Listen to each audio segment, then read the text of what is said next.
Sabe, quando a gente pensa em maçonaria, geralmente vem à mente aquela ideia de uma fraternidade universal, né, aberta a pessoas de várias crenças. Mas e se existisse um ramo que fosse diferente? Um que exigisse de seus membros uma fé especificamente cristã? Pois é, existe. E é sobre essa vertente única, o rito escocês retificado, que a gente vai mergulhar hoje. Olha só essa imagem. Ela já diz tudo, né? Vai direto ao ponto. A gente vê a cruz cristã ali, totalmente entrelaçada com o esquadro e o compasso, que são os símbolos mais clássicos da maçonaria.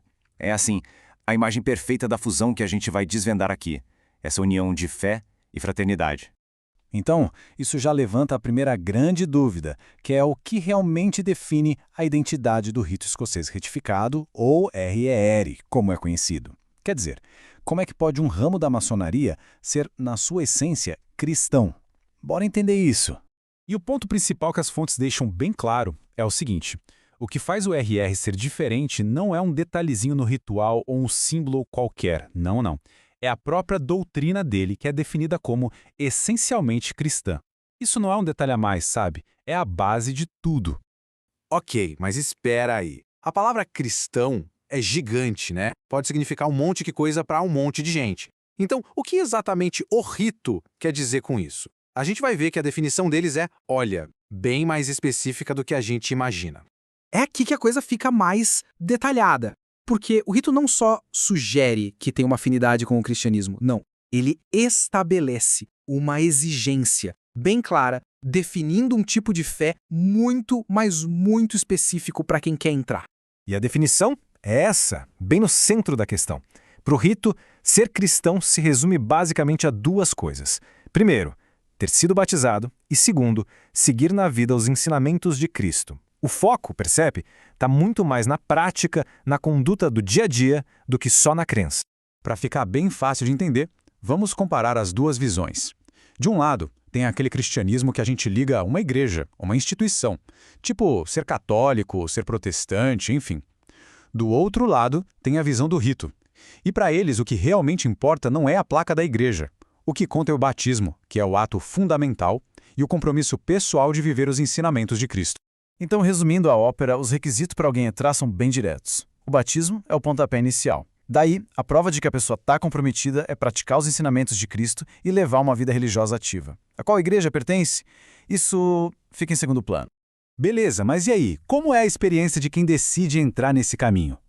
A iniciação, pelo que as fontes descrevem, não é só uma cerimônia, sabe? É tipo um salto no escuro, um mergulho pessoal bem profundo. Uma jornada que começa cheia de mistério e que exige, acima de tudo, confiança. Tenta imaginar a cena. A pessoa que está sendo iniciada se depara com um monte de símbolos, de alegorias, coisas que apontam para verdades muito profundas. Só que tem um problema. Ela ainda não tem as ferramentas, o dicionário, digamos assim, para entender o que está vendo. É uma imersão total no desconhecido mesmo. E agora, olha que analogia genial que a fonte usa para explicar isso. É como se pegassem uma criança na primeira série, que mal sabe ler, e pedissem para ela resolver um problema de álgebra linear. A criança ia ficar completamente perdida, né? Pois é, essa sensação captura perfeitamente como o iniciado se sente no começo. Ele está diante de algo imenso, mas ainda não sabe como decifrar. Aí entra uma questão bem complicada, que a própria fonte levanta. Se a pessoa precisar abrir mão da sua liberdade e confiar de olhos fechados no processo, isso não vai contra a ideia de livre-arbítrio? Parece uma contradição, né? Mas a resposta para isso é bem interessante. A ideia é que essa renúncia à liberdade é, na verdade, o maior ato de liberdade que alguém pode ter. É a pessoa escolhendo conscientemente se tornar um aprendiz. É confiar num método, num caminho, para poder finalmente aprender e crescer. É como trocar uma liberdade meio sem rumo por uma liberdade que tem um propósito claro. Ok. Então a pessoa deu esse salto de confiança, se tornou um aprendiz, e aí? O que acontece depois? Vamos ver agora como essa jornada de aprendizado continua depois da iniciação. O caminho é um processo, sabe? É gradual. A tal luz prometida não é um interruptor que você liga e pronto, tudo se ilumina. Não.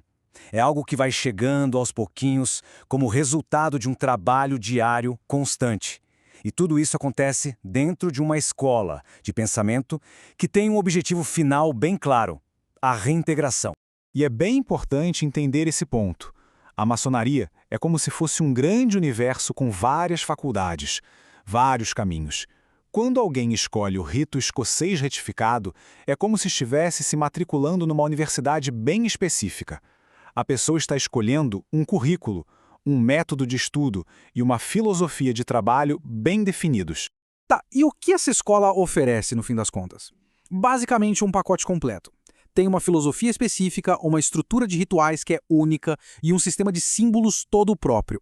E tudo isso foi pensado, foi projetado para guiar a pessoa em direção ao que a fonte chama de gnose cristã. Ou seja, um tipo de conhecimento espiritual que é bem profundo e pessoal. E para fechar o raciocínio, o material de origem termina com uma afirmação muito forte.